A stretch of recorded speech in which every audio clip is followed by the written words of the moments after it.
starting a new chapter in SS for Standard 6 student. The name of the chapter is Early State of Political System in India. Chapter number 4. Okay. So हम start करने वाले आज एक new chapter Early State of Political System in India. India में जो early type of political system state concept कैसा था? So let's begin with the chapter. We get information about political system and institution from Vedas, epic Buddhist texts. बोला है कि हमको India का political system कैसा था, इंडिया में पॉलिटिकल इंस्टीट्यूशन कैसे थे, उसके बारे में काफी हद तक आइडिया मिल जाता है वेदास से, एपिक से, बुद्धिस्ट रिलीजन की जो टेक्स्ट थी उन सब से हमको इंडिया का पॉलिटिकल सिस्टम, पॉलिटिकल इंस्टीट्यूशन के बारे में आइडिया लगता है. ठीक है. जो ऋग्वेदिक पीरियड है, ऋग्वेदा वाला पीरियड है तो वैदिक पीरियड बोलते हैं. ऋग्वेदिक पीरियड, ऋग्वेदा वाला पीरियड है तो वैदिक पीरियड. उसमें पूरा form of statehood was similar to कबीलाई. जो पूरा स्टेटहुड का कंसेप्ट वाज सिमिलर टू कबीलाई रूल और उसके हेड को राजनिया बोला जाता था. जो एक कबीलाई होता था उसका जो हेड होता था उसको बोला जाता राजनिया. जिसको राजनिया को कौन पीपल इलेक्ट करते थे, राजनिया को कौन इलेक्ट करते थे, people who was to be elected. राजनिया को पीपल इलेक्ट करते थे. तो यहाँ पे सबसे पहले आपको चैप्टर स्टार्ट होते से ऐसे बोला है कि आपको इंडिया का पॉलिटिकल सिस्टम, पॉलिटिकल इंस्टीट्यूशन के बारे में वेदास से पता लग सकता है, एपिक से पता लग सकता है और बुद्धिस्ट टेक्स्ट से पता लग सकता है. राइट. फिर बोला इंडिया में ऋग्वेदिक पीरियड के टाइम या वैदिक पीरियड के टाइम स्टेटहुड का जो कंसेप्ट था वो कबीलाई फॉर्म में था और उसके जो हेड होते थे उसको हम बोलते हैं राजनिया और राजनिया को लोग इलेक्ट करते थे. ठीक है. और भी पॉलिटिकल ऑर्गेनाइजेशन थी जैसे सभा हो गया, समिति हो गया, सभा समिति, ऐसे अलग अलग पॉलिटिकल ऑर्गेनाइजेशन होते थे. और जो पूरी कम्युनिटी है उसको बोला जाता था विश. पूरी कम्युनिटी को VISH विश बोला जाता था. तो ये सारे जो पॉइंट्स है बहुत इंपॉर्टेंट है फॉर 1 मार्क. ठीक है. तो यहाँ पे बोला इंडिया के पॉलिटिकल सिस्टम के बारे में, इंस्टीट्यूशन के बारे में आपको वेदा, एपिक और बुद्धिस्ट टेक्स्ट से पता लग सकता है. तो पूछ सकते हैं आपको इंडिया के पॉलिटिकल सिस्टम और इंस्टीट्यूशन के बारे में कैसे पता लग सकता है, वेदा से, एपिक से, बुद्धिस्ट टेक्स्ट से. ठीक है. फिर ऋग्वेदिक पीरियड में, वैदिक पीरियड में इंडिया का स्टेटहुड का फॉर्म किस फॉर्म में था, कबीलाई फॉर्म में. और कबीलाई के हेड को क्या बोला जाता था, कबीलाई के हेड को बोला जाता था राजनिया. क्लियर. राजनिया को कौन लोग इलेक्ट करते थे. और कौन सी पॉलिटिकल ऑर्गेनाइजेशन थी जैसे सभा हो गया, समिति हो गया, अलग अलग टाइप की पॉलिटिकल ऑर्गेनाइजेशन थी. और पूरी कम्युनिटी को क्या बोला जाता था, विश. ठीक है. VISH. राइट. अब जनपद मतलब क्या होता है, जनपद और महाजनपद पड़ता है. सो आज से अराउंड 1000 BC पहले, बिफोर कॉमन एरा. ओके. सो आज से 1000 BC before earlier states of different clan were established in Punjab and Ganga. अलग अलग क्लान के जो स्टेट थे वो पंजाब एरिया में और जो रिवर गंगा का एरिया वहां पे एस्टैब्लिश्ड होते थे. और इन एरिया को बोला जाता था जनपद. क्या बोला है कि आज से 1000 BC पहले जो अलग अलग क्लान होते थे उस क्लान के जो स्टेट होते थे वो स्टेट पंजाब में और रिवर गंगा के नजदीक होते थे और इसको बोला जाता था जनपद. क्या बोला जाता था, जनपद. जनपद मतलब हम बोल सकते हैं एक एरिया और place of the persons habitat. एक एरिया या एक जगह जहाँ पे इंसान हैबिटेट होता है, इंसान का रहना होता है. सो जनपद अगर बोलते थे सर एरिया या तो place where the people reside, जो पीपल की हैबिटेट होती है, पीपल की रहने की जगह होती है, इसको जनपद बोलते हैं. द वर्ड जनपद is used in the sense of state. जब हम जनपद वर्ड यूज करें मतलब पूरे स्टेट को डिस्क्राइब करें. जनपद is used in the sense of state. जनपद एक स्टेट कंसेप्ट है, स्टेट सिस्टम है which is different from the clan system. जो क्लैन वाली सोसाइटी चलती थी पहले उससे जनपद सिस्टम अलग है, जनपद स्टेट सिस्टम है. ठीक है. It include state of different group like कुरु एंड पंचाल. मतलब बेसिकली जनपद में अलग अलग ग्रुप के स्टेट्स आते हैं जैसे कुरुज और पंचाल सबके. क्लियर.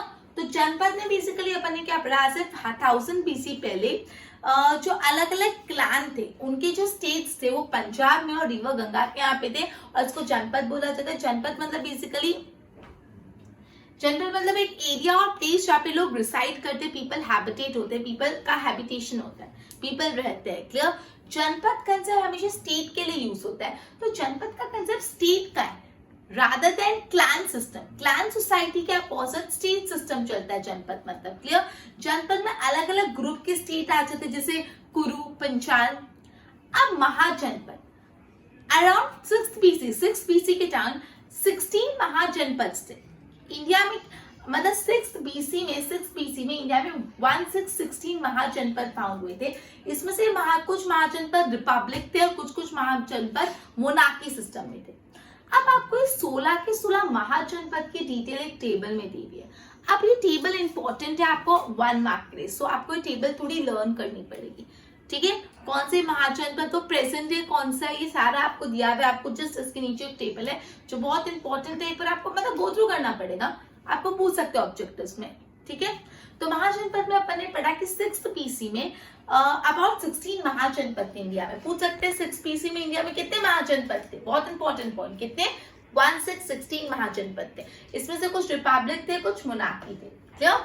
तो बेसिकली अपन ने चैप्टर स्टार्ट किया आज इंडिया का early states of political system in India. So सबसे पहले हमने पढ़ा we get a lot of information about the political system and institution in India from the Vedas, from the epics, from the Buddhist text. We get a lot of knowledge from it. Basically during Greek Vedic period, or we can say during the Vedic period, the form of statehood, it was in the form of kabilai, and the head of the kabilai was known as Rajanya, and Rajanya was to be elected by people, and there were different other political organizations, political institutions like Sabha and Samiti, and one community was known as Vish, VISH, Vish, right? Then we are going to start a topic of Janpad. Janpad means different clan. They form their state and they usually settle near the Punjab, in the Punjab area and the river area near Ganga, and these are known as Janpad, right?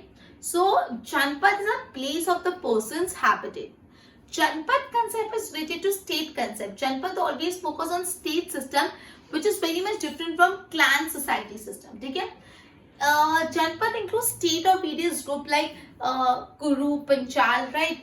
Then we have started about Mahajanpad. Around 6th BC, there were 16 Mahajanpad in India. So question could be asked, around 6th BC there were how many Mahajanpad? 16 Mahajanpad.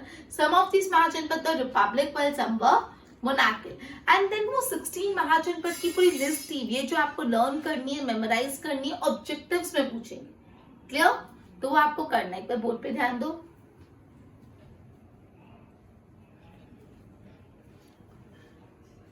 Okay, standard 6, chapter number 4, early stages of political system in India. We get information about political system and institution from Vedas, epic and Buddhist texts. तो अगर आपको पूछे from where do we get the information about political system and institution? So from Vedas, epic and Buddhist texts.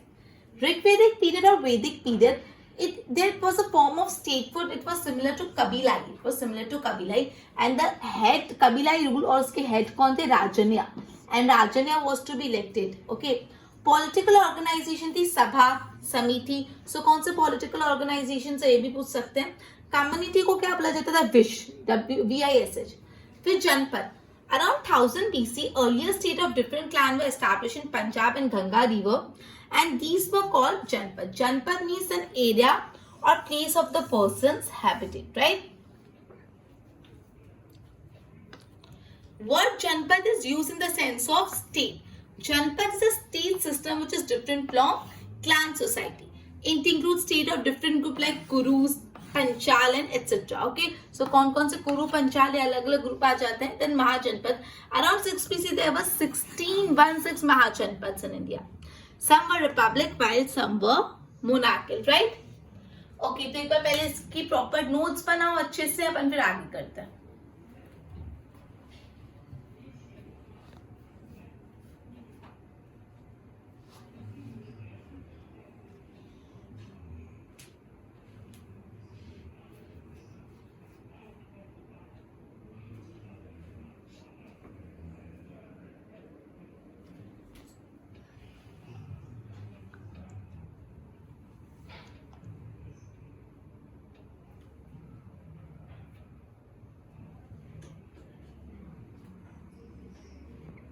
Okay, so according to the book name Anguttara Nikaya, एक book है अंगुत्तरा निकाया, उस book के हिसाब से ये बुक पाली language में लिखी गई है। इस बुक के हिसाब से 16 महाजनापद आते पोस्ट वैदिक पीरियड में। पोस्ट वैदिक पीरियड मतलब वैदिक पीरियड के बाद वाला पीरियड। तो एक बुक का नाम दिया अंगावतारा निकाया। ये बुक है ना पाली लैंग्वेज में लिखी गई है और इस बुक के हिसाब से 16 महाजनापद आते पोस्ट वैदिक पीरियड में। सो आपको पूछ सकते हैं बुक का नाम, तो अंगावतारा निकाया, और ये कौन सी लैंग्वेज में लिखी गई है? पाली लैंग्वेज में। और इस बुक के हिसाब से कितने महाजनापद है? 16, राइट। अब मोनार्की स्टेट सिस्टम पढ़ते हैं। मैंने आपको बताया कुछ मोनार्की होता है, कुछ रिपब्लिक। अब मोनार्की स्टेट सिस्टम पढ़े। मोनार्की क्या होता है?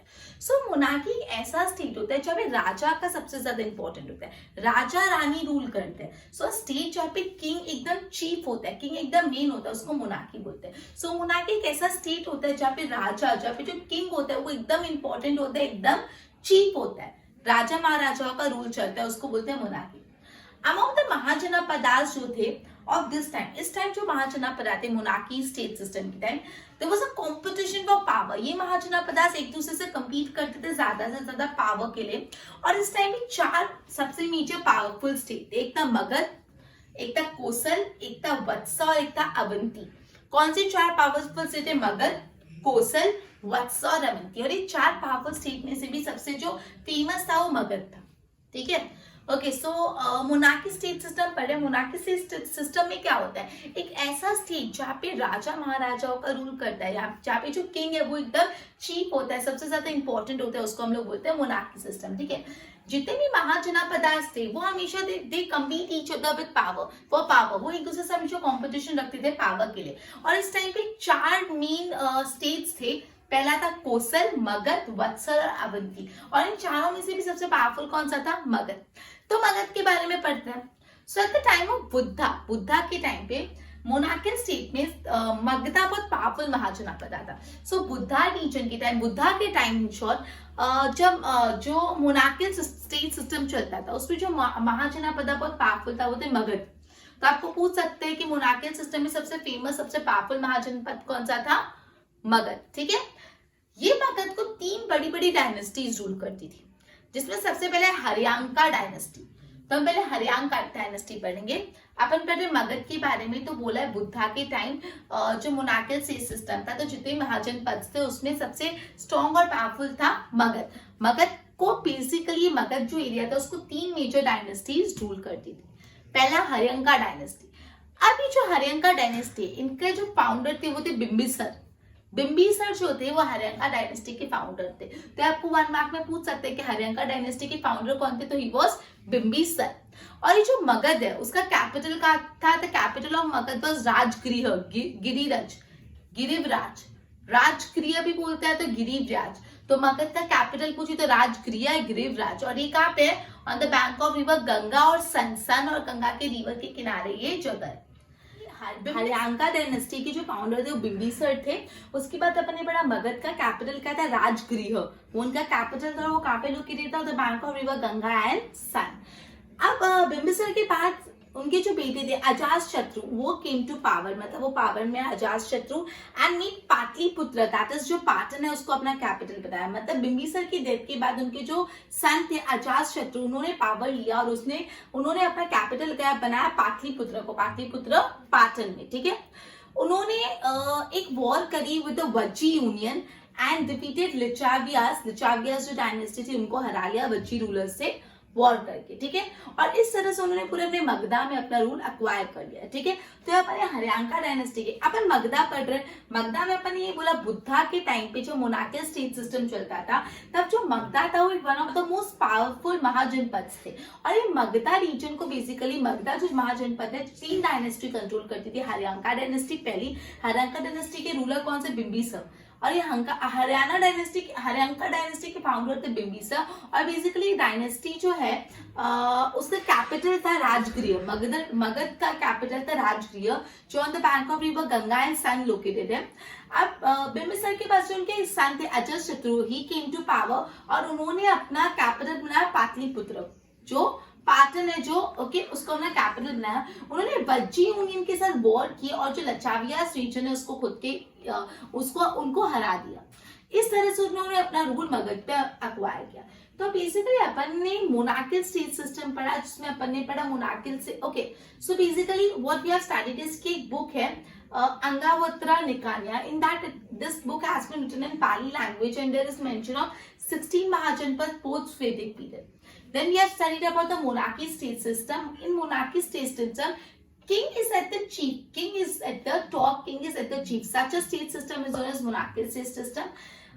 Basically, during monarchical state system, there were various Mahajanapada who always compete for power with each other. Then at that time, there were four. One was Magad, other one was Kosal, then Vatsa, and then Avanti. And among all these four states, the most powerful was Magad. So about Magad, we have studied that at the time of Buddha region, when there was monarchical state system, one of the most powerful Mahajanpad was Magad. Okay, and three major dynasty ruled the Magad area. First one was Haryanka dynasty. The ruler of the founder of Haryanka dynasty was Bimbisar, and the capital of the Magad was Rajagriha. And this Rajagriha is located on the bank of river Ganga and Son. And after him, unke baad jo unke son, his son Ajatashatru came to power and he made Patliputra, that is Patan, his capital. He basically fought a war with Vajjayuni and also defeated Licchavias, and he extended his rule over the entire Magad. Okay, तो board पे ध्यान दो एक बार.